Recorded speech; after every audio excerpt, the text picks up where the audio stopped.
And so on this introductory slide, I have a box link listed here as a web address. There's also a QR code. If you take a photo of this with your camera, it will take you to an online folder that I have templates and additional information on what these requirements are. And so the focus of today is to be a refresher to meet these requirements. I'm not really going to discuss these requirements in much detail today. So just to let you know that.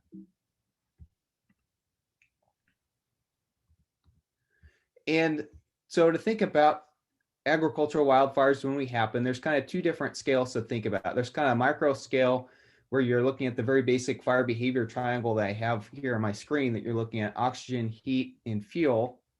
And so I think those are the three components that you should consider when you're having an equipment fire that's occurring in your combine or tractor, is the interaction that's occurring with oxygen interacting with the fuel that's potentially on fire and the heat that's being generated by that implement.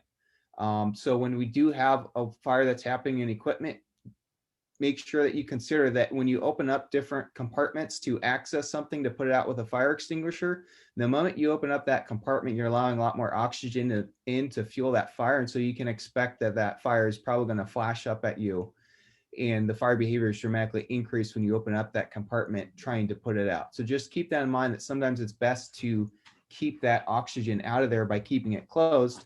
And similarly, if you're having a fire in your combine, the first thing you want to do is shut that piece of equipment off once you have it parked in a good location, because as long as that thing is running, the radiator fan and other vents on that piece of equipment, they're just going to keep fueling the flames with more oxygen. And so if you shut it off, you have a better chance of that fire spread slowing down.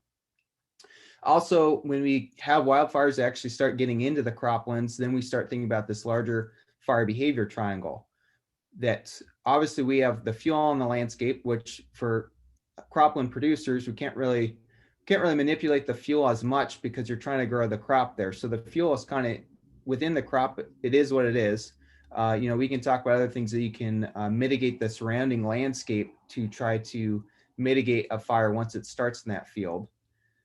But particularly what's good to think about is the topography on the landscape, that we have a lot of steep terrain that makes fire spread very rapid when it starts going upslope. And we also have weather conditions. Often we're out there harvesting our crops when relative humidity is often very low, temperatures are high, and we can get really gusty winds that can be dangerous when we're trying to put out a fire, or dangerous when we're harvesting. And if we get a fire, it can really decrease our ability to put those fire starts out.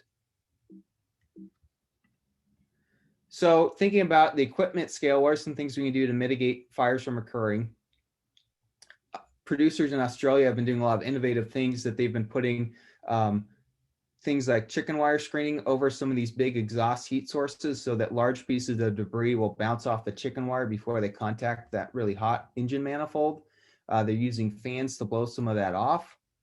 And then also, especially if you're harvesting sunflowers or lentils, and sometimes just depending on the weather for the day, even harvesting wheat, you can have a lot of sticky residue that starts sticking to hot components on your combine.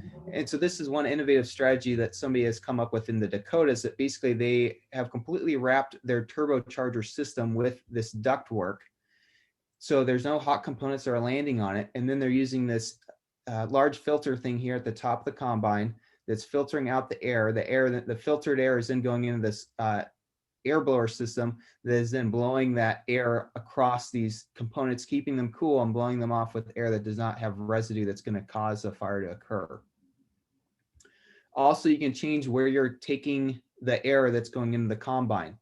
It's often with sunflower harvesting in particular, you get a big dust cloud that kind of sits almost to the top of the combine.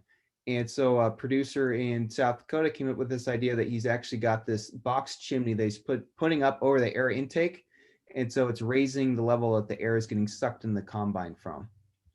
And also this lower picture here, there's a metal fabrication business in the Dakotas that they've been manufacturing these air intake chimneys, as well, to raise the air level that the air is getting taken into the combine with. So as I mentioned, wind here is a big factor. And so when you get fires that get going, we have really gusty winds here that really makes that difficult to control. And so sometimes we're just hanging on like this cat in the photo, just trying to successfully put it out. And so a good thing to think about is, when do conditions cross this threshold that suddenly we're getting extreme fire behavior, that it's not just a small crop fire. And as a lot of us saw in Wasco and Sherman counties in the 2018 wildfire season, we saw unprecedented wildfire in some locations just simply due to the fact that we had very strong, persistent winds for several days. We had low RH and it was hot weather. And so there's a rule of thumb that's called the 30-30 rule. And that's for weather conditions are in the metric system. So that's why it makes sense, the 30-30 rule. Because the 30-30 rule, it's mean that relative humidity is below 3%, the temperature is greater than 86 degrees, and you're having winds that are greater than 20 miles per hour. So some days we have really gusty weather conditions during harvest, and we can get away with it because the relative humidity is high and it's not as hot.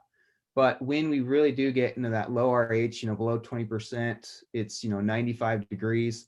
That's when you have to be more cautious about when we're out there harvesting during gusty winds. And the wind impact on the spread of fire in general, it's basically 1/3 the rate of the wind speed. And so that's when you need to start thinking about, if it's 35 miles per hour wind out there, the fire could be spreading at 12 miles per hour. And you have to consider, how fast can you actually drive your tractor with a disc in front of that safely? And, most people say if you're trying to actually disc for agricultural purposes, they suggest you're going at like 6 miles per hour. And so often with fires, we can push that a little bit, but the faster you go, the lower the quality of the disc line. And so I encourage folks, when you are disking, consider disking next to a road so that you already got that extra fire break there that you're adding onto. And as we've seen in the past, if you have a chem-fallow field, your disc is going to be pretty successful. But if you're trying to go through a field that was just harvested, or a field that has not yet been harvested, it's going to take a lot more work to actually make that a good line to hold the fire. And also here, I encourage people to think about, we have increasing numbers of wind turbines that are being placed. These can definitely be a source for fires to start. I know there's a large one that happened in around Arlington in 2018, I believe, that they had a fire that started from a wind tower. And so they're not common, but when they do happen, as you can see here, they can really spread embers for quite a distance. So just be aware of that. So similarly here, I kind of want to walk through the thinking process of, okay, you're out there harvesting your field, you start smelling smoke. What are some steps that you should take? And again, I take this with a grain of salt that a lot of you have been doing, putting out fires on your combines and your crops longer than I've been alive. So just take this with a grain of salt, that just some considerations that a lot of you are already doing, but just things to think about. So when you first start smelling that smoke, it's important to think about which wind direction you're going into. So ideally, you would want to have this combine would be facing the wind, so the wind would be pushing the flames away from the rest of the combine. Also be thinking about, where is the unharvested portion of the crop. You want to try to park your combine in such a fashion that the wind is going to be pushing that fire into an area that's already been harvested, where you can expect lower fire behavior. And so you're going to have a better chance of dealing with that. And obviously, you first start seeing this, try to use the fire extinguisher.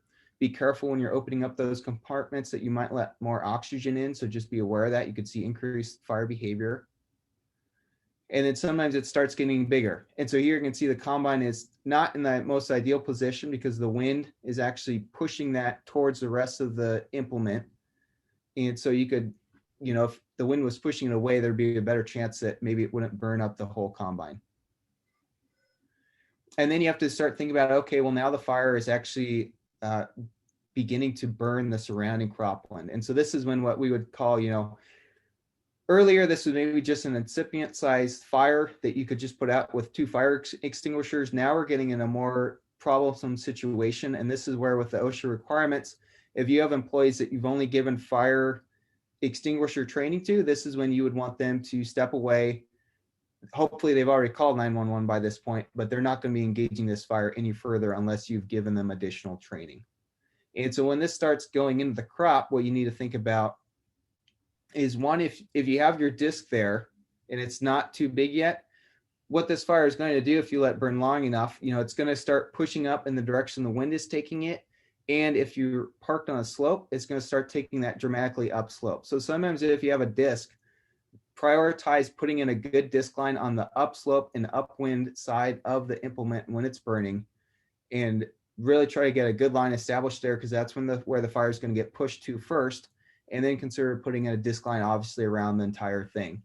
And as it gets larger, basically you're going to have to make the decision that basically the combine is a loss, but can you at least make a good disc line, start spraying water on this from a distance so it's not going to spread in your actual crop.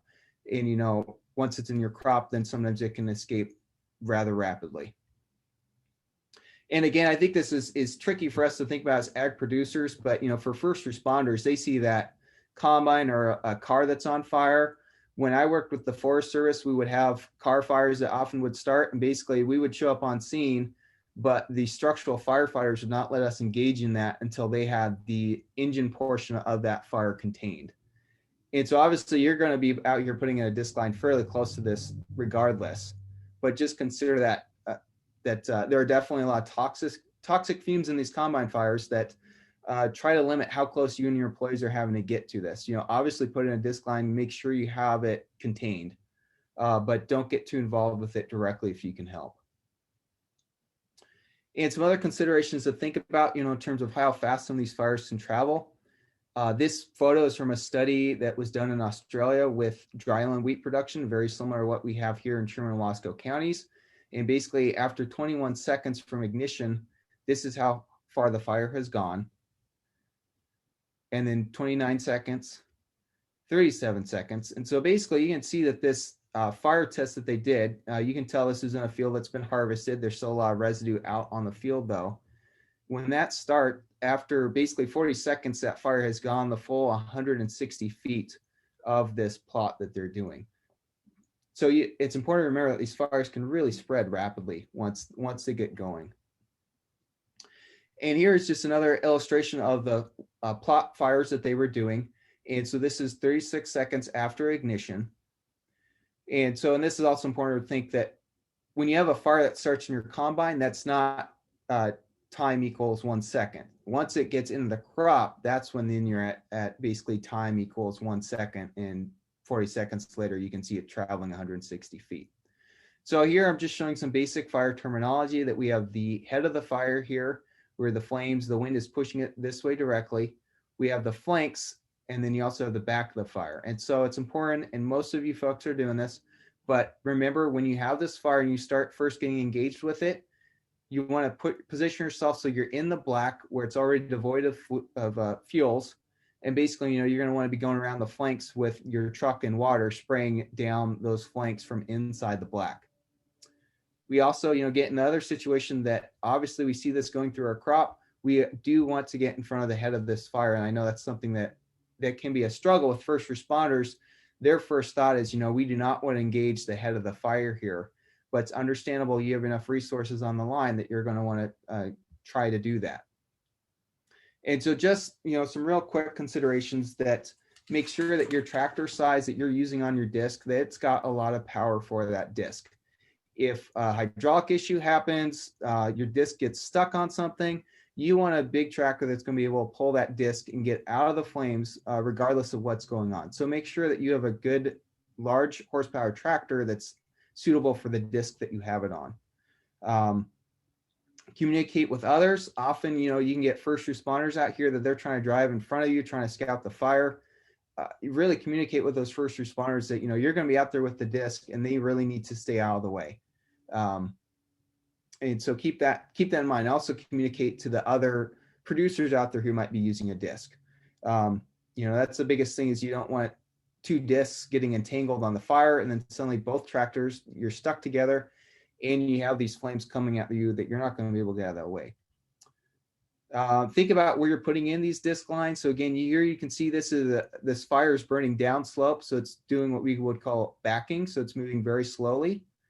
And so ideally you can get in front of the head of the fire and you can get to the spot that's going down a slope like this, so you can actually get a disc line around. It's going to be safer for you, and it's got a better chance of actually holding that line. because the fire behavior will be much reduced versus if it was coming upslope and upwind directly at you.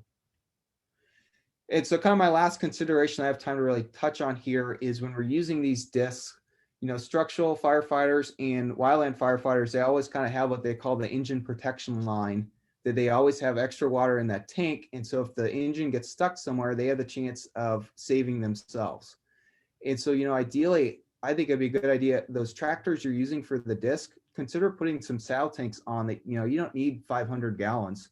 100 gallons could potentially be enough with a pump, that if your tractor gets stuck somewhere, you can start spraying down the surrounding vegetation and that piece of equipment, and you're going to be able to save yourself. But when you don't have any water, that little 5-pound fire extinguisher on the tractor is really not going to do much to save you if something happens and you get stuck in front of that head fire that's coming at you. So please consider that. Again, maybe there's tanks or other things we can be pulling with the disc, because we put in that disc line, that's great, but we need to follow it up with water as well. And so another consideration is, you're trying to get more water out at the field, consider getting what they would call a water dog trailer here that you can pull around with your truck. Easy way to have more water there. So with that, I'm basically out of time. I want to make sure I turn this over to Katie and we have time to listen to the things that they have to share. So I'll stop my share here, Katie, and hand it over to you.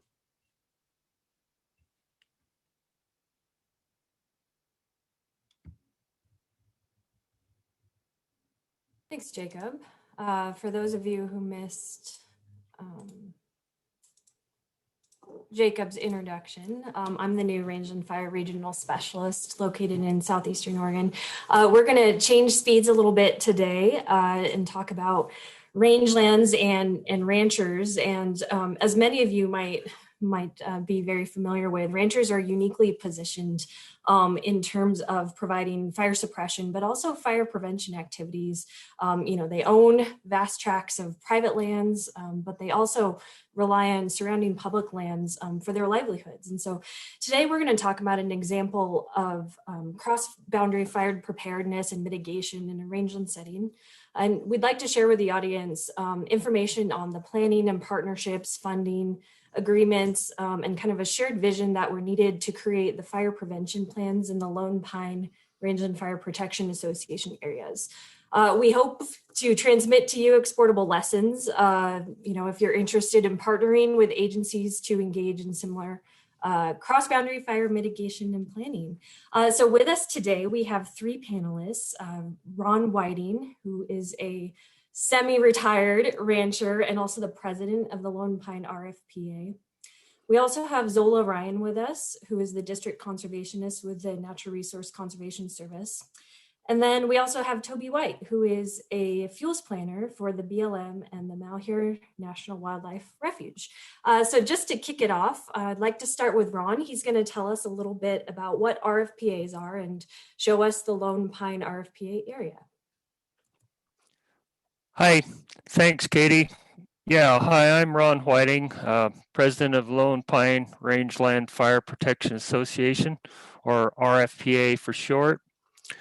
RFPAs are nonprofit 501c3 organizations with members who volunteer their time to fight wildfires on rangeland.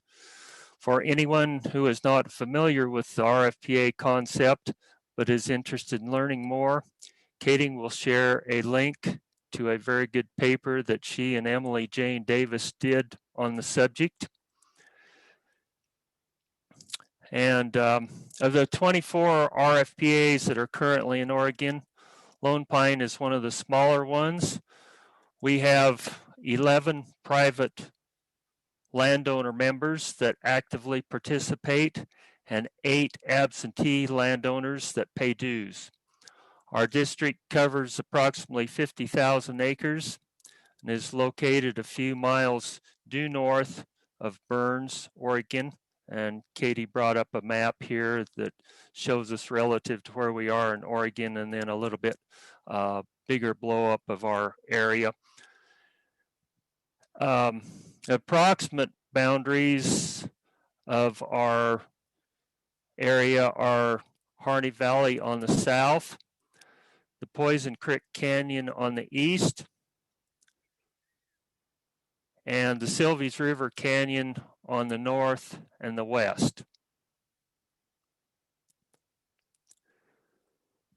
And the ecosystems of our area are quite diverse, varying from open sagebrush range grassland in the south and lower elevation, invasive and some old growth western juniper in the middle and the mid elevation sites. And then it's to the ponderosa pine forest in the north and the higher elevation.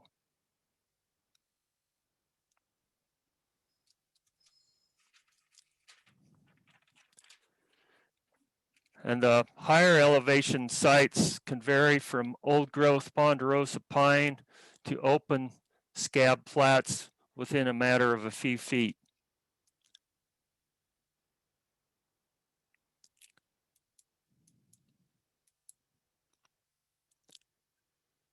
While the Lone Pine RFPA provides the customary fire suppression capabilities to our district, we have gone beyond that in trying to be proactive in planning and implementing practices that will hopefully reduce the chance of catastrophic wildfire. And that is what this presentation is about, how we got there, and what measures we have implemented. Thanks for that overview, Ron. So now I'm going to throw it to Zola with the NRCS. And just, to start us off, can you tell us a little bit about what the fire prevention plans are and why there was a need in this area for them?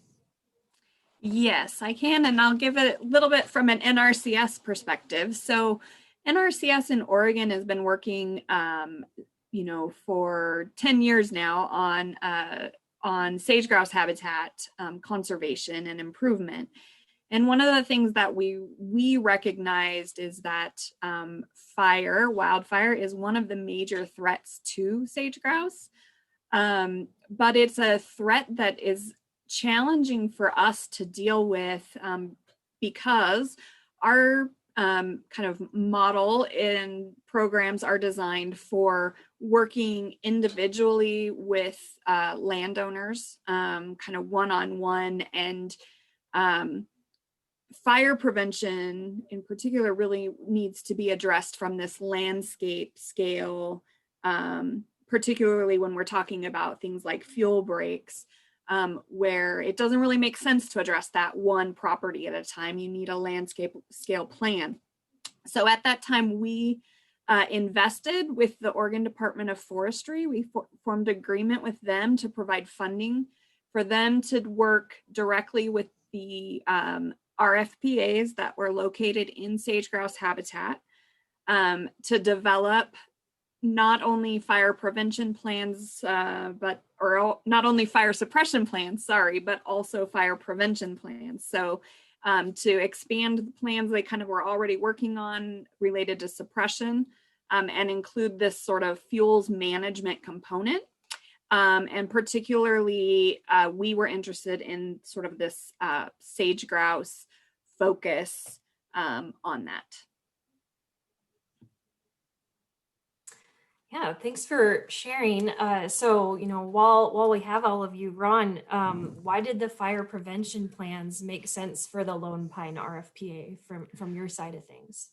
Well, we already had a number of landowners that were heavily involved with NRCS and implementing practices, mostly juniper cutting on their land, their private land. Also, the BLM was conducting their own juniper cutting and constructing fuel breaks. And the fire plan gave us the opportunity to look at this from a landscape scale, to coordinate efforts and fill in the gaps, so to speak. There was also the opportunity to obtain cost share on practices that we would not have been eligible for if we'd have went in and applied for them on an individual basis. And that was pretty much the main reason that we saw this opportunity to jump on this opportunity to get the the plan done. Right. And I think Zola will share with us cost share in a little bit. So Ron, tell us a little bit about some of the practices you've been able to implement through these plans. Okay. The first one that most of you have probably already heard about is the brace management. That's the NRCS term. We laypersons normally think of it as juniper cutting. And this slide, it's the cutting on the first one there, and then the piling on the next one. And one important point that I want to make about this wildfire plan, that because of it, we were able to deviate from the normal sage-grouse initiative requirement of cutting all of the juniper. A number of us were concerned about wildlife and did not want to do juniper clear cuts. And because of this plan, we were able to do more of a juniper thinning type of treatment to cut down on fuel load, but still maintain wildlife cover. And Zola, one thing I didn't quite catch from you yesterday, these figures you give me, were they acres that had just been done or ones that had been done and were signed up for? It's acres that are in contracts, so they may not actually be done, but they will be. Okay, well, anyway, we've got 1,595 acres of brace management so far under contract, and this really just scratches the surface of what's been done up there, because this figure is what is funded by this program, and the actual figure of juniper cutting is considerably larger than that because of previously funded practices. The next one was forest stand improvement, and this type of practice from NRCS, you have to have an approved not fire plan, but forest management plan. And those individuals that did not have it were able to get cost share on those written management plans. And then third one, woody residue treatment, which is basically the treatment of the material that was created by the juniper cutting or the forest thinning. Next one that's the slide is of here is fuel breaks. And let me back up here. We've done 498 acres of the forest stand improvement. Fuel breaks, we've currently got 237 acres or 3.3 miles that are contracted, but this 3.3 miles is just what is material that had to be treated. And these were strategically planned so that a lot of scab flats were involved in between, and the total mileage is probably 2 to 3 times that 3.3 miles. And this is just private, of course. The next practice was water developments, and these are intended to improve livestock distribution, to cut down on the fine fuel load, and to provide sources to fill firefighting equipment. And then the last one that I'll mention is rangeland planting.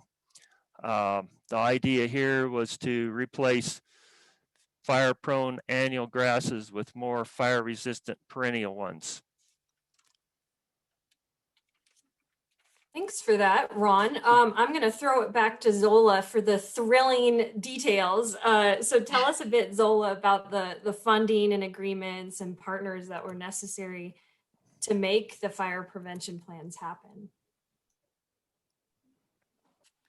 Yes, so our primary partners were the NRCS, the Oregon Department of Forestry. It started kind of at that level with that agreement that I discussed earlier.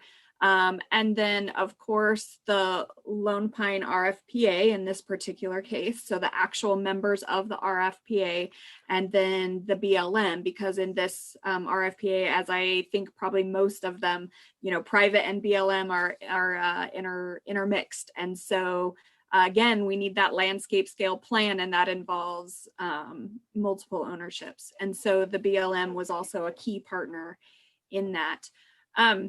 One of the things that I feel contributed to sort of the success of this effort was that there was funding available to support plan development. So, I mean, it takes people's time, and it takes somebody to do the writing and somebody to do all the GIS work to, and analyze the situation. And so that does take money. And so there was funding available for the plan to be developed. But I also think it was really key that there was a sort of the promise of a high likelihood that there would be funding available for the private landowners to then implement the plan. And so we went into this effort with, I was able to tell the landowners, I can't promise you, I mean, I can't guarantee what money I'm going to have from year to year, but I can tell you that there's a high likelihood that we will take this plan when you're done, and we will begin to offer EQIP funding for you to implement it. I mean, we've invested in the development of the plan. We ought to invest in the implementation of the plan, or else what have we gained? A plan on the shelf. And I think that helps the landowners be motivated to participate, because they can see that this isn't going to be just a plan on a shelf, that we are willing to support them in implementation. So that's kind of one of those take-home pieces, I would say, is that I think it's a good idea to consider. It doesn't have to be NRCS, but do be thinking in situations like this, who might fund the implementation of this plan? And then I would encourage you to have them involved in the plan development. One, because I think that just improves your chances of actually having the funding. And two, I would say because I totally just lost my train of thought.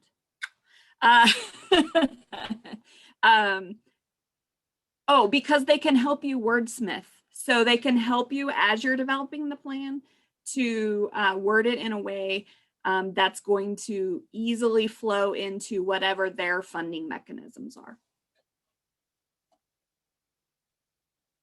Right. Yeah. Thanks for that perspective, especially, it just helps whoever's going to fund it to get that language in there so that it's, you have a good chance of getting that.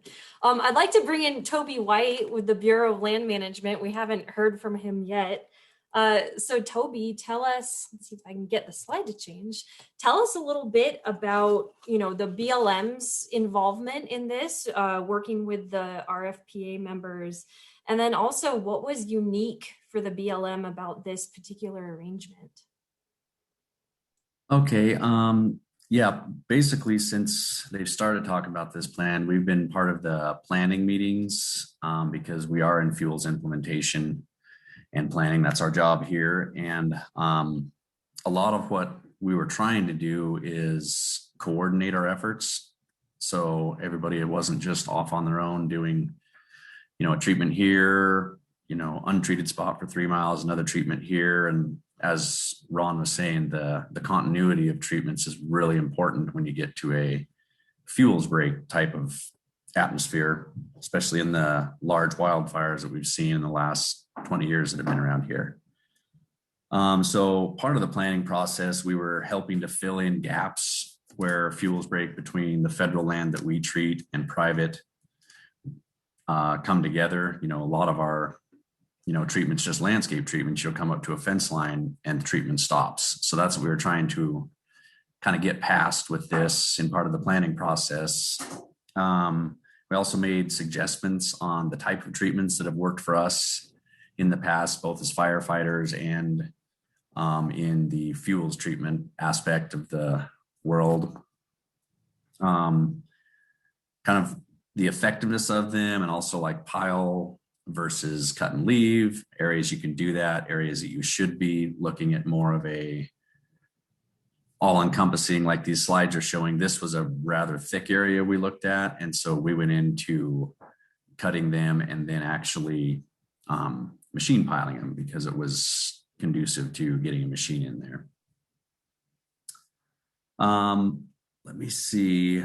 Other than that, yeah, we took out of some of our contracts, we took some of the specifications to those piles and said, okay, this far apart would be easy to do. Then we can come back in and retreat them with fire, as you can see in some of the slides, to completely rid us of all of the debris from cutting. And some of the unique features, as you well know, the feds, we tend to have some funding hiccups every now and again on where they want to fund us. So some of the unique things we did is we basically put, in order to get stuff moved up and actually start working sooner on this, we did a lot of this cutting on the Lone Pine, the pay use firewood cutting area. We did a lot of that with our in-house people, both fuels and fire crews, and they did a lot of the cutting. And then we were able to get into an agreement with the Fish and Wildlife Service at the Malheur Refuge to utilize their excavator with one of our fire operators so he could actually get this stuff piled in a more timely manner. That way we weren't held up with the time constraints that are sometimes there with contracting and getting the contracts put forward. But yeah, this map on the right, the Lone Pine pay use firewood cutting, that was done in one cutting season with our in-house people, and I believe it came out to about 217 total acres. And we've since extended onto that with current year's cutting, and that has since been piled and burned. So we had about, I think it was 4.1 or possibly 4.3 linear miles of fuels breaks through there that actually were completed in that 1 year. And that was pretty big for us just to be able to get that stuff. Another thing that was kind of unique about this, sorry, I don't mean to be a run-on, but we were able to come in here and leave, because we didn't have a contract tied to it, we were able to leave the cut trees on the ground during this time for about up to a year, until the firewood cutters had come through and got a lot of the bollwood out of it. And so then our excavator operator just had to come through, and we were able to just pile limbs, which consume a lot better than the large bollwood that you get in some of our bigger pile units that have the 20-inch trees in there and everything. And that was really helpful. And it helped the community out too, because there was a lot more buy-in from the community because of the proximity to town. This is only a few miles out of town, good road to access with their firewood cutting. Right. Yeah. All realities that a public lands manager, has to think about for these kinds of arrangements. So going back to Ron, I have a tough question for you, Ron. What would you say has been difficult or challenging along the way as you all have figured this out together? And it looks like you're on mute, Ron. Here we go. You got to be smarter than what you're operating here. Well, probably the most challenging thing that we run into has been the different points of view of different classes of private landowners. Our area, and I know that a number of other RFPAs have the same thing, is that we basically have two types of private landowners: the livestock producers and the recreationists. And for the producers, this plan was an easy sell because most were already working with the NRCS. For the recreationists, it was not.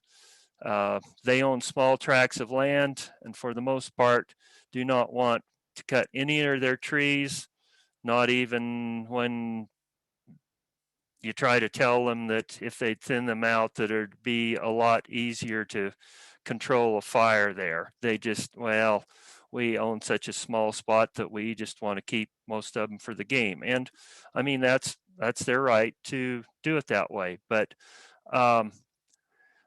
basically, to keep this plan in place, we just kind of had to work around them, and those areas, if there's a fire there, we'll just have to deal with it the best we can.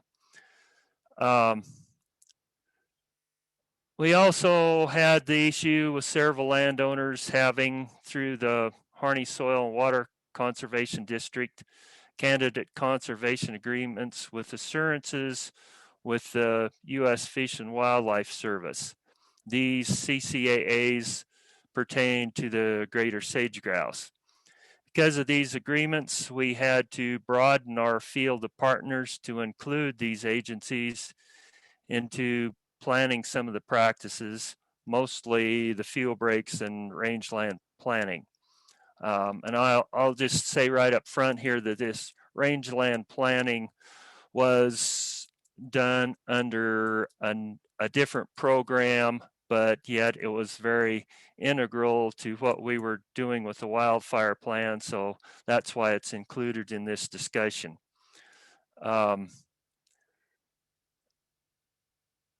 But because of previous relationships that we had established with these agencies, all that was really involved were 3 field trips and talking and planning amongst ourselves during these trips to work things out. All involved contributed good input that resulted in a better end product. So the 2 things that I mentioned that we kind of had to work out were the fuel breaks. And this lower slide here, that was taken during a field trip with several agencies to work this out. And what we mutually worked out and agreed to were sites for placement and the width and spacing of the leaf trees to minimum impact to all wildlife, but ensure success if it was needed to be used in the event of wildfire. And then the next one, the top slide there, was rangeland planning. Because of a CCAA agreement, and I'll just tell you right up front, that was mine. I was the landowner in this instance, was not supposed to be doing widespread sagebrush destruction. However, the land involved had widespread medusa head infestation. And it was treated with an herbicide and to be seeded with perennial grass species. But to get good grass seedling establishment, the brush really needed to be treated. And after much debate amongst us, it was decided to use a Lawson aerator seeder to smash down the sagebrush, imprint the ground, and seed the grass. The brush, as you can see from this side, it looks pretty tough. But if you're actually out there on site, it doesn't look nearly that bad. And from the studies that we did on where this had previously been used, in 3 years' time, well, yeah, it'll kill some of the sagebrush, but quite a bit of it will come back. And that kind of interlude there gives the seedling grass a lot better chance of getting established. Right. Well, thanks for that. So maybe just to wrap things up, I know Jacob has more info to cover today. So, just big takeaways for our audience. Zola, what was it that made this work? So Ron has mentioned several times just the fact that many of the landowners within the RFPA had already been working with NRCS on other projects and things. And also there were those same kind of established relationships between the landowners and the BLM.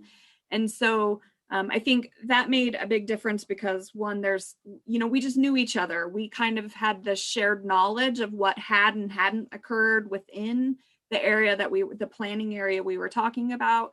And we had that sort of established trust as well. We were comfortable working together.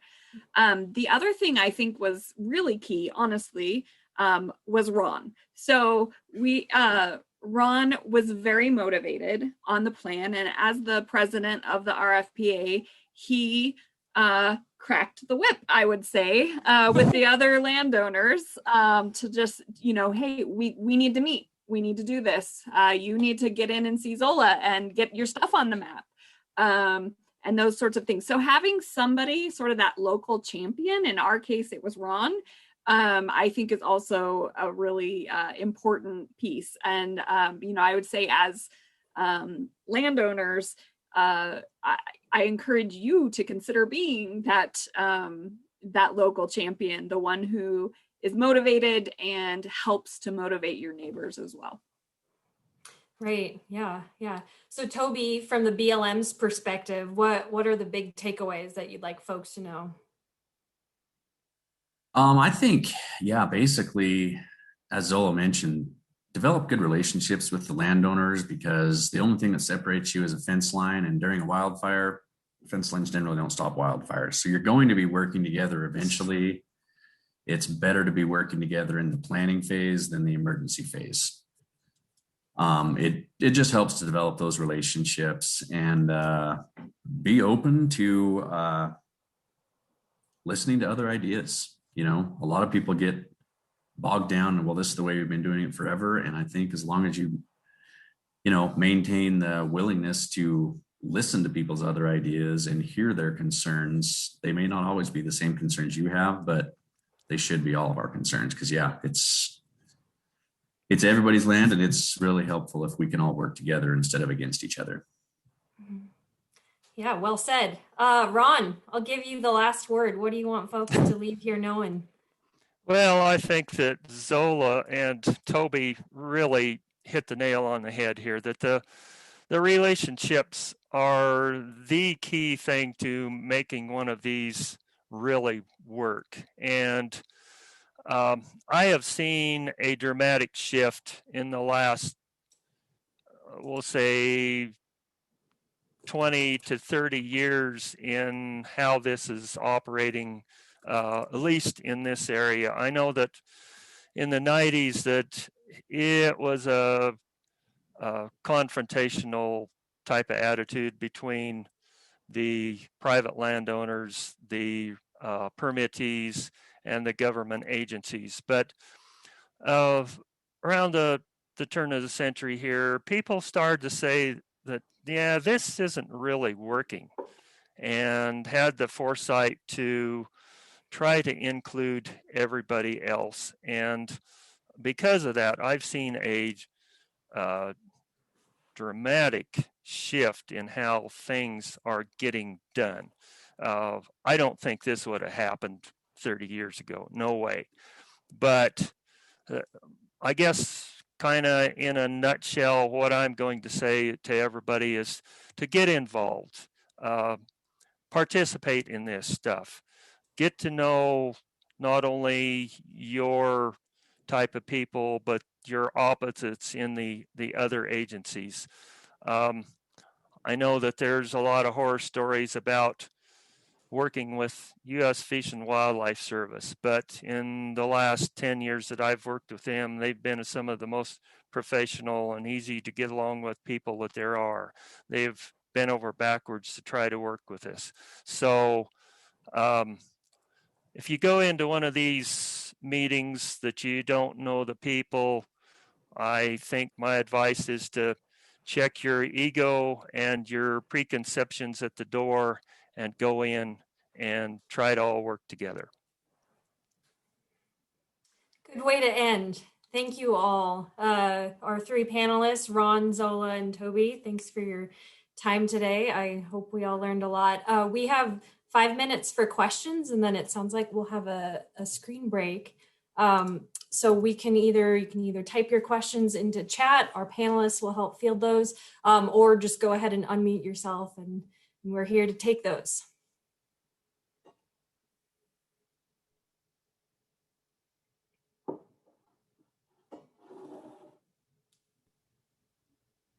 Nobody else has one first. Thanks again for that great information. And, from a context for kind of the primary cropland areas here locally where I'm based out of, what are some steps folks can be to kind of get community interest when there's not that RFPA framework in place? Right. I think that's a great question, because that is, one thing that makes this situation particularly unique. We all saw, how the RFP area was relatively small. So Zola, I know the NRCS does a lot of work with private landowners. I don't know if you have any thoughts on that. Yeah, I mean, I don't know the specific organization or anything to tell you, but what I would say is consider what are your, we have our FPAs, but what are your landowner associations? Maybe it's your local wheat growers or farm bureau, because for this situation, right, what we're considering is neighbors working together to be able to prevent fire. And so I would maybe think about what organizations do you have that might have that shared interest in protecting this particular landscape, and then kind of go from there on that. Thanks. Yeah, I see we do have a question in the chat here that I can read out. And again, just to reiterate, if people want to take a screen break, it's 12:55 right now. The plan is to start at 1 o'clock with the panel discussion. So if you really need a screen break, feel free to take that now, and we'll continue to ask questions in the next 5 minutes as they come up. So Dan Mackin says, what proportion of the RFPA's time/funding is spent on preventing/planning versus actual firefighting? I think that's a great question. Yeah, Ron, do you want to take that?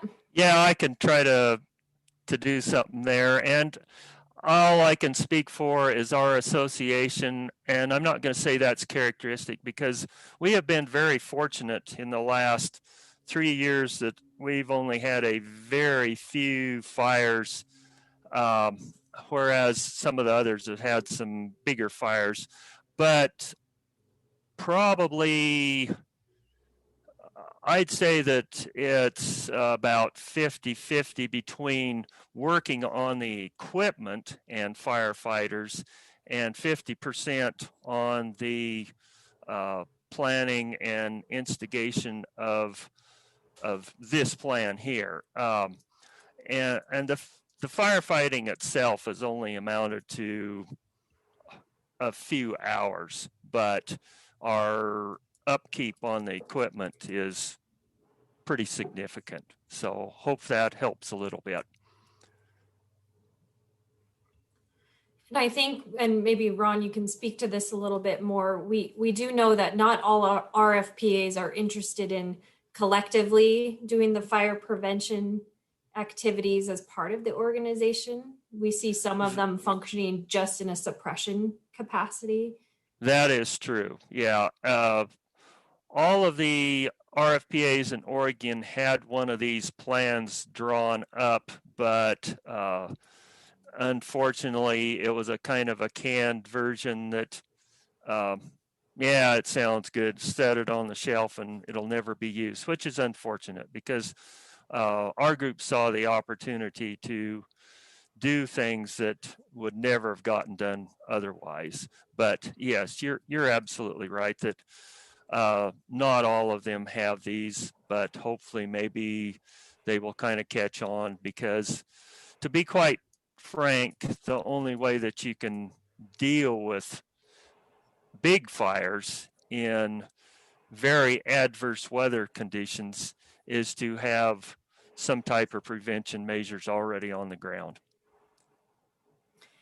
I think it's also worth highlighting here, we heard from Toby a little bit about the BLM, and it sounds like a lot of thought and consideration went into the placement of things like fuel breaks, so that, it wasn't just patches on private, patches on public, but a way that influenced fire on the landscape scale. Yes, absolutely. Looks like we have a question from one of the other regional fire specialists in the central area, Ariel Cohen.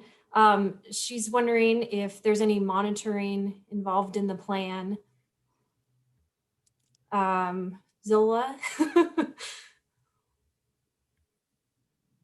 There is not really any monitoring, I would say, involved in the plan. I do believe that the ODF, works with the RFPAs and would likely review these plans, and there would be kind of the follow-up more from an anecdotal experiential kind of standpoint, but we don't have any specific monitoring written up in the plan. And I'm not sure, honestly, what the timeline it would be for renewal or revision. It's a new thing. I guess everyone will be finding out as they go. We'll report back to all of you in a few years. I think we have about a minute left. Again, if anyone has additional questions, we can reply to those in the chat. Yeah, and I just want to point out, go ahead, Katie, was there another question? Nope, sorry, go ahead, Jacob.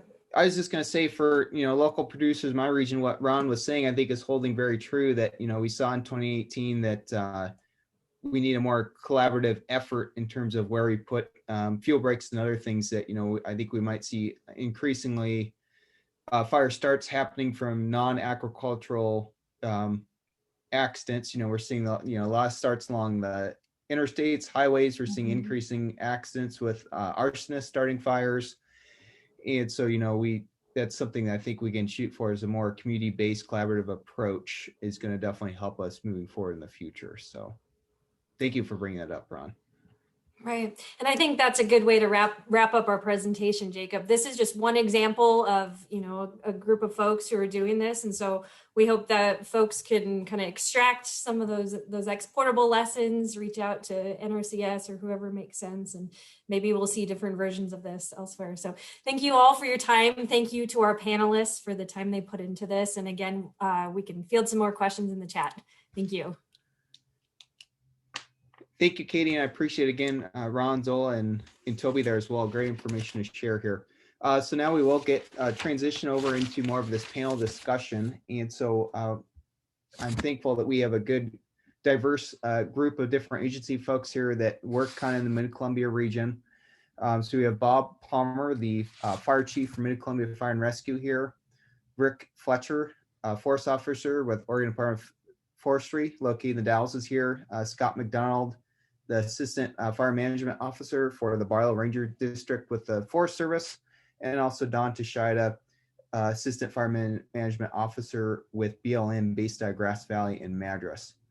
And so ahead of time, I kind of gave them a series of questions to think about in terms of what producers can do when we do have fires that occur on the landscape. In particular, related to dryland crop production, that you're out there trying to harvest your crop and something happens. So the panelists, feel free to unmute yourself. If you can be on video, that'd be great, but if you can't, that's all right. And I'm finding I've got too many screens here going all at once.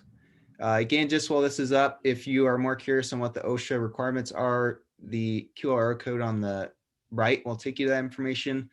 If you have any feedback about what you heard so far today, you can look at the left here, left QR code. So my first question for the panelists is basically, you're out. Okay, now I got my questions up. So a wildfire starts from a combine that becomes engulfed in flame and quickly spreads across the field. The operator calls 911. First responders are on their way, but what are some considerations and steps that producers should do in the meantime? And it doesn't matter who goes first here, but any thoughts there?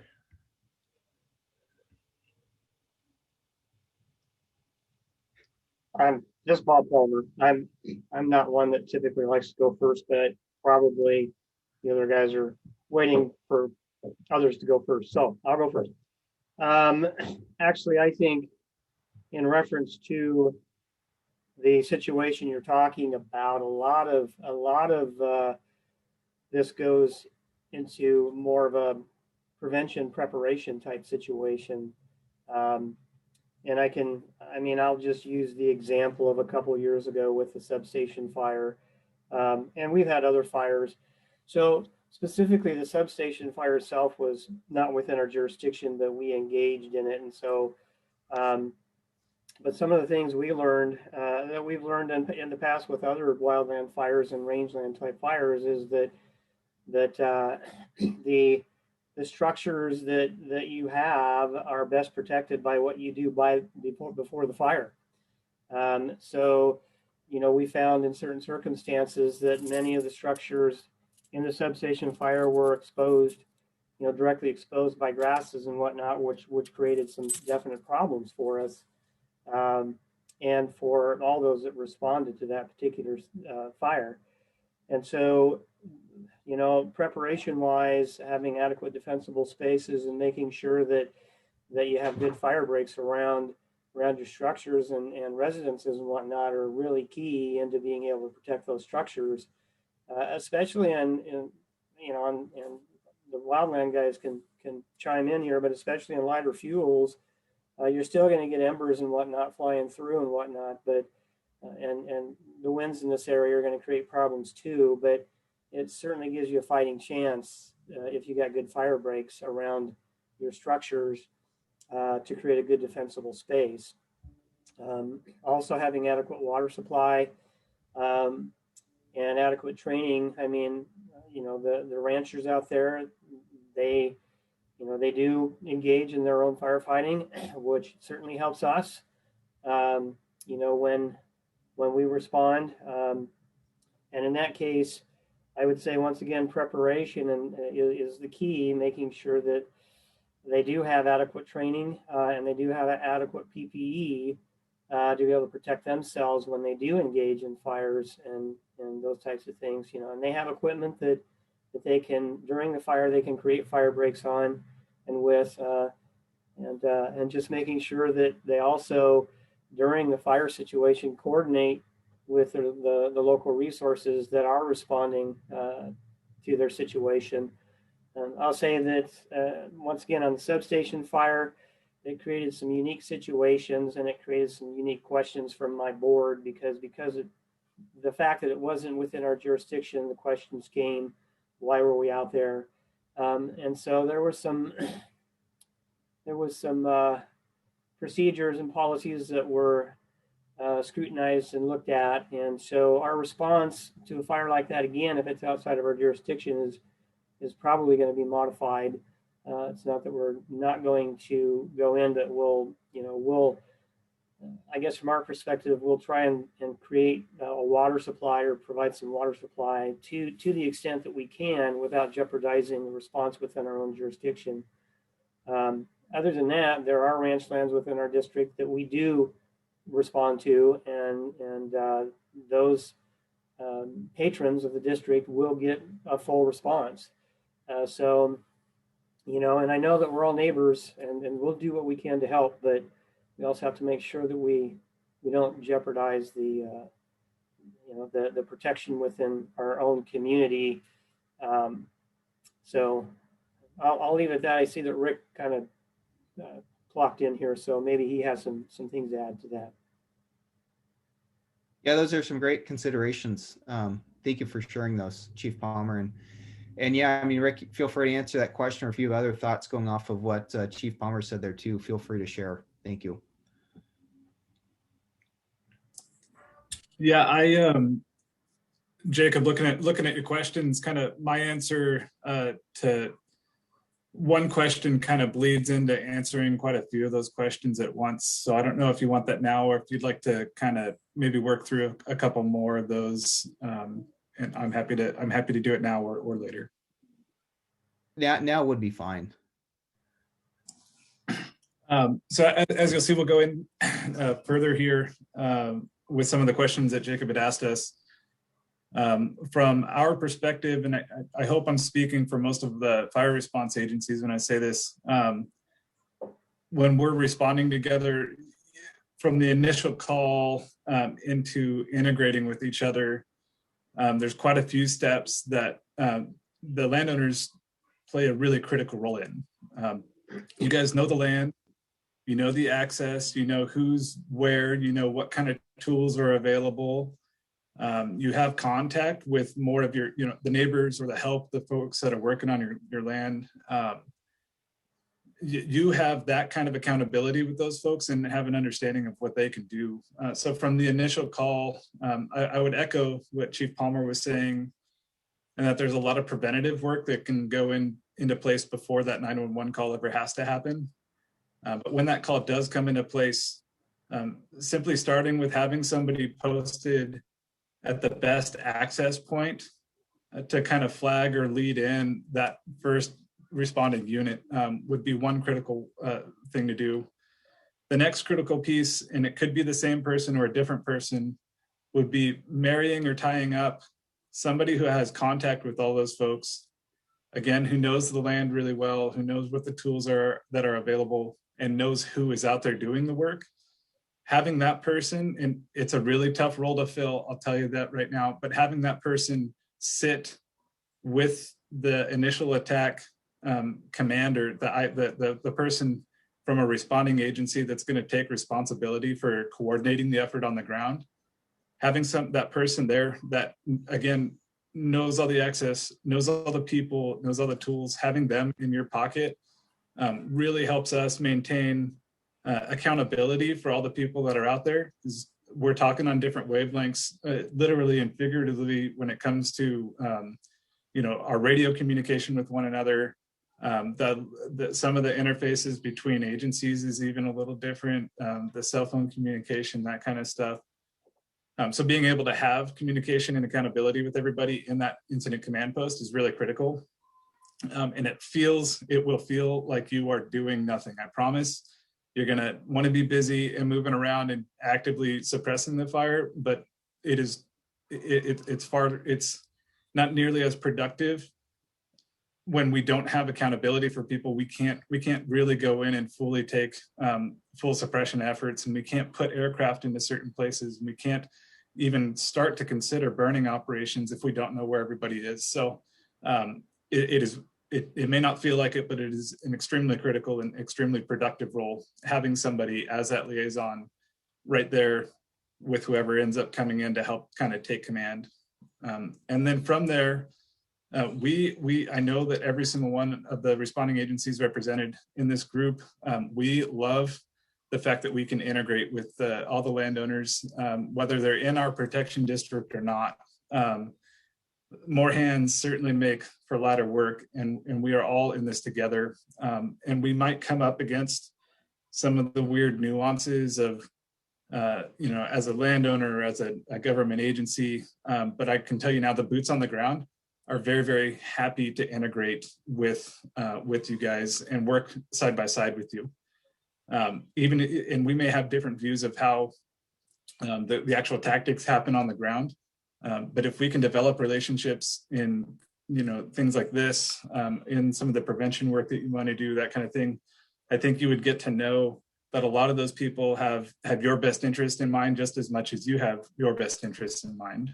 And so integrating is something that we really want to do that would help, again, maintain that accountability and make sure that we're kind of all playing on the same deck of cards, that we're all taking the same effort, and that effort is worthwhile. We try not to waste, any kind of personal effort or aircraft jumps or anything like that. We try not to waste those in areas that we know they're not going to do good in. So that takes coordination as a whole, as a group. One of the last questions that Jacob had posted was related to burning operations. I know that it's less of a common practice than it used to be, but ranchers, man, they do a lot of burning, and they understand how their fields are kind of react to that kind of stuff. So I wouldn't say that we're opposed to that at all. What I would say is in a fire suppression mentality, when we start talking about burning, there's very specific parameters and very specific reasons for us looking at that, looking to burning as a tactic. And it's not necessarily it's not a decision that we can make quickly, particularly when we don't have accountability for everybody and have a plan for building that box. So I would argue to not even consider that until we have all integrated, we've been able to maintain accountability of everybody, and we're coordinating a plan together and not having several plans work out in the field at the same time.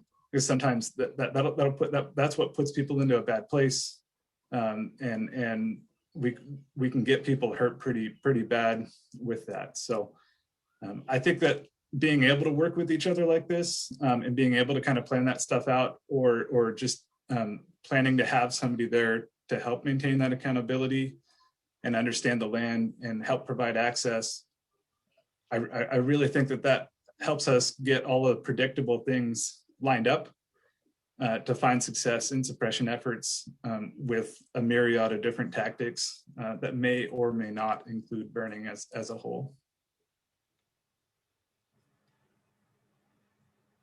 So I guess, was there somebody else? Nope, go ahead, Chief Palmer. Okay. Go I ahead. guess there's some other questions on the list here that I was just looking at, but I think in to reinforce what Rick was saying too, in reference to the partnerships, I think within this region, we as partners can boast that we have really good partnerships between all of our government entities and the ranchers as well, and the landowners out there. And I think we have a good working relationship with them. And I, once again, reinforcing the fact of accountability, it's important that we certainly know where everybody is at and that we're all on the same page in reference to the strategies and the tactics that are implemented. We tend to make decisions, we do make decisions based on risk. And one of those is the top risk is life. And I know Rick and all the other agencies that we deal with, we want to ensure that no lives if lives are threatened, that we protect those lives. And that's a top priority. And that includes both landowners, landowners and our own firefighters. So, if you're, like I say, if you're sitting there at the command post and as Rick says, you feel like you're doing nothing, you really are. You're making critical decisions based on those risk levels. And our goal is not to put anybody in a situation that they're going to get hurt or killed. So basically we from Mid-Columbia Fire and Rescue's perspective, and I think it can be, I think everybody else's goal is the same. We'll risk a lot to save a lot. And the lot is life. And when it comes to property, we will risk to save property as well, as long as there's a calculated risk. But if the risk outweighs the benefit, incident command, unified command would then make that decision on whether or not it's worth the risk. And so some of those decisions that are made at command post may not be agreed upon, because some people deal and look at things from an emotional standpoint, when you really need to look at things objectively and say, is it really worth sending somebody into a location to save that property when we could potentially injure or kill somebody? And then the third is we risk nothing to save nothing in that case. So if it's just a circumstance where we're just going in to fight the fire and there's nothing to save, that the decision is typically going to be, we're not going to risk the lives to do that. There was a question here in reference to livestock producers what they should consider if they get back to the ranch after roads have been closed or the fire is fairly close.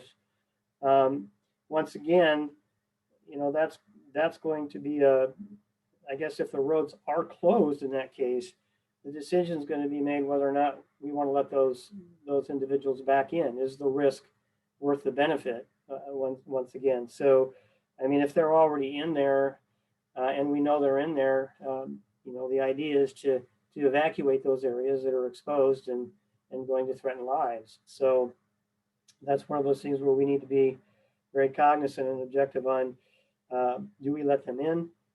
If they're already in there, you know, we need to at least inform them that they should be getting out as quickly as possible if they're exposed in any way and they're exposed to danger.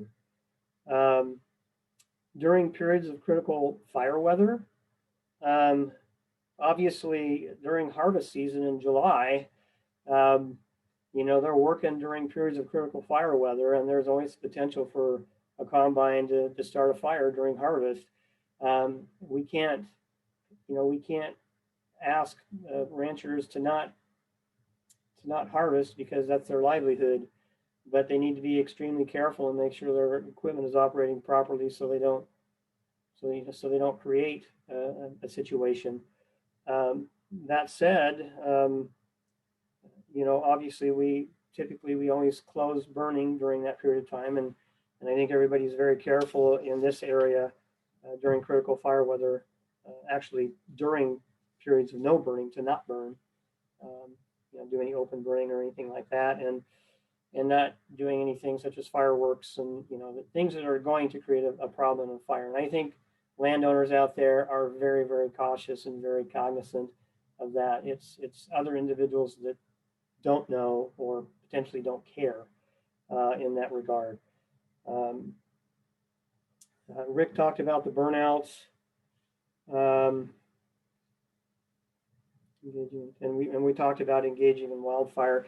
You know, equipment-wise, the ranchers, from our perspective, Mid-Columbia Fire and Rescue's perspective, they have equipment that we don't have.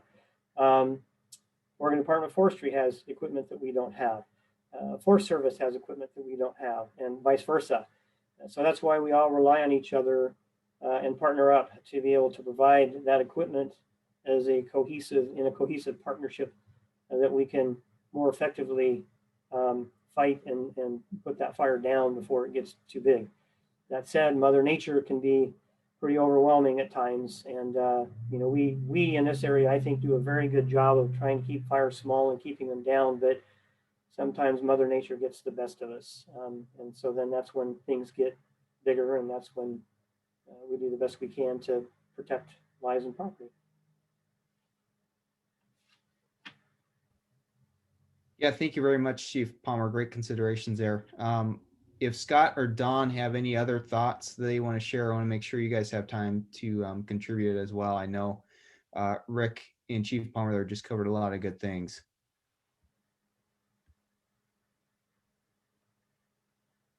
And I'm also wondering, you know, from your perspectives being with federal agencies, if any of your policies or things might differ from, you know, versus the municipality and ODF with the state there. Yes, it's Scott MacDonald, Mount Hood National Forest, AFMO.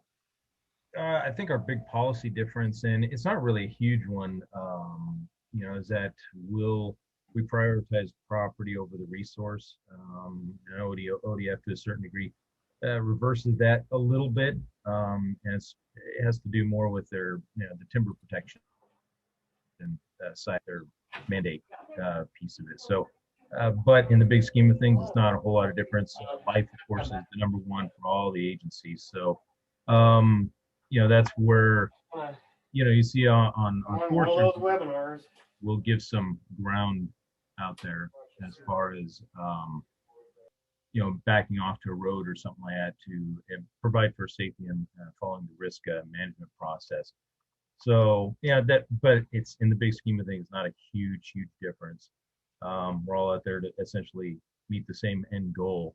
And, you know, when we support Mid-Columbia or ODF or BLM, you know, we're basically off our unit, so we're following whatever their goals and their drivers are on what they want to accomplish for that event.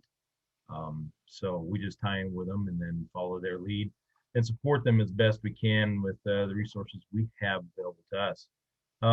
So yeah, for some of these questions, it was more like I was looking at them and it's we're going to be there as a supporting resource. So kind of the decision on what we're going to do is going to be made for us. It's just our input is how can we best support the end goal. I have to say I did like number 2. You had that example of the basically what we call fire behavior initial attack size up. But it's very similar to the one that we use. We have a little more information, but not too much on our versions of it. But this is one of those things as a duty officer that when I have an incident commander getting on scene, I'm listening for this information because I'm making judgment calls behind the scenes. Do I need to get more equipment ramped up for them? Do I need to see if there's other resources available?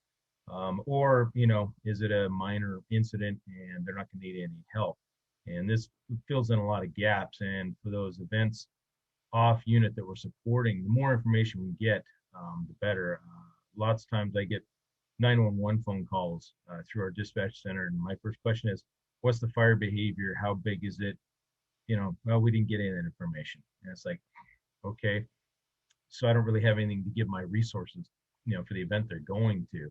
So, from a landowner perspective, if they can, any information they can give us just feeds input to that decision process and the risk management side of it of, are we sending the right equipment? Are we sending the right resource? Are they going to get there in time? Access, all those things play a critical part on the whole decision process that we go to get to a good end result. Yeah, I think Rick hit a lot of it. Flagging access is really, really critical for us to get in there. Fire behavior updates, I rely on those a lot. Is the smoke increasing? Is it decreasing? That feeds a lot of that future planning, where I'm going to be at an hour, 2 hours, 4 hours, 8 hours down the road here. Yeah, so I think Rick hit most of those things. Yeah, I really didn't have any other pieces on there. So yeah, that's what I got.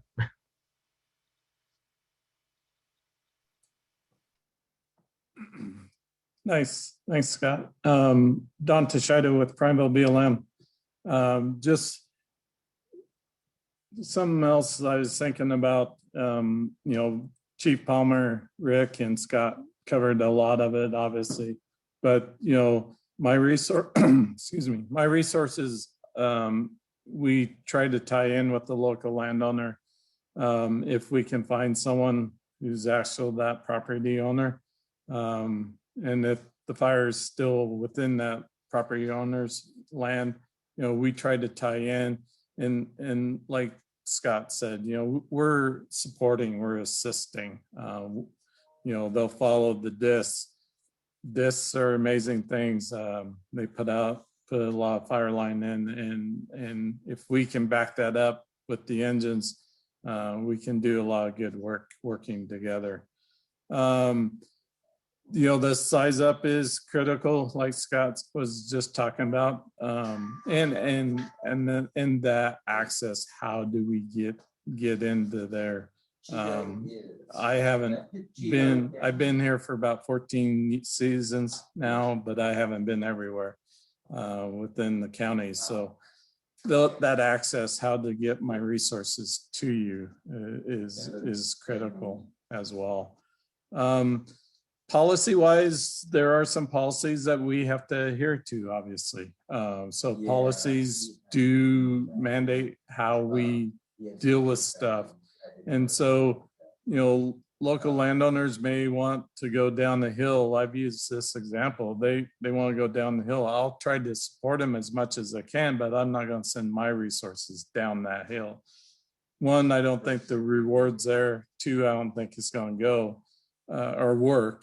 And so I can't put my resources into that environment.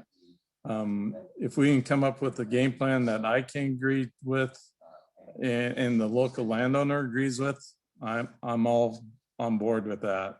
Whether I can use their support to support that or have that available to me, it depends on the fire itself and time of year and everything else, what's going on regionally and nationally. So But yeah, there's been times I've been asked to go down the hill and I said no. And I know that it didn't sit well with the locals, but it's I have to do that. And just understand, Bob talked about that passion and livelihood, and you're definitely correct. This is your property, this is your guys' livelihood, and everything. And so there is that passion in there. But realize we're assisting, we're trying to help as best as we can.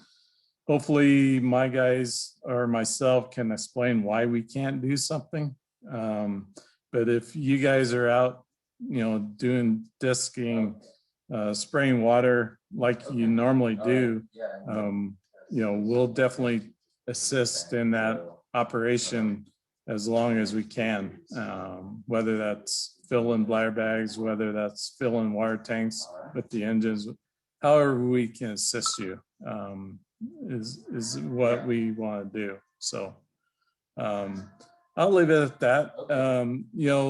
Jacob, you talked about, earlier, using those discs around the combines, trying to get out ahead of it, making several passes. Yeah.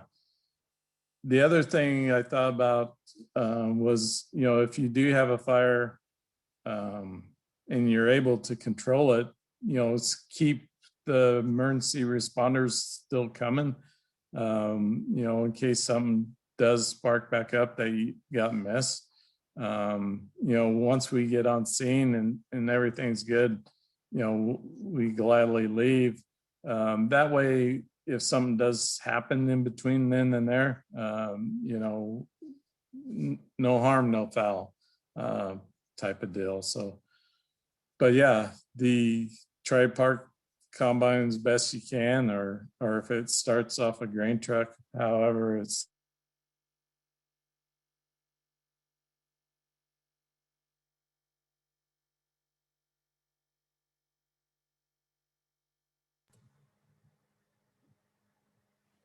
We just lose Don? Yeah, I think we're maybe losing Don there. Yeah. Well, Don, we've lost you. Don't know if you can hear us still or not. But yeah, so we are at 1:30, so kind of wrapping this up. I don't know if the panelists have any other closing comments. I think you guys have shared some great information today that I think we can all kind of take to heart for the next time that we have a fire. We're trying to work collaboratively in suppressing it. Hey, Jacob, I did have one just closing account. If that's okay, just one. Yes, thing. Please share, Rick. So I know you guys have been working towards organizing a bit in the rangeland or in the ranchland, I guess, and kind of waiting for some definitions to change. We do have a pretty active fire prevention cooperative that covers Hood River, Wasco, Sherman, Klickitat, and Skamania counties. We would love to have farmland professionals participate on that, so we could potentially see opportunities for helping with whether it's actually getting fire prevention work done on the ground, getting fire prevention messaging out there, that kind of thing. We have a lot of resources available to us, a lot of great professionals, and right now we don't have any, what I'd like to say, the wheatland folks or ranchland folks. We don't have any of those guys represented on our group. So if there's somebody that you'd feel confident in representing your group, or a couple landowners that would be interested in that, I'd be happy to help get you guys in that group, and we would serve you in the best way that we can. So prevention is really key here. So I know Jacob and everybody said that, but if we can get work done before the fire happens, man, it just pays big dividends. So what's the name of this group again, Rick? The official title of it? Yeah, this is the Mid-Columbia Fire Prevention Cooperative, on social media and that kind of stuff. I'm currently the chair of that, so I don't know if you have a list of folks that you'd like to, feel free to share my contact info out to that. Yeah.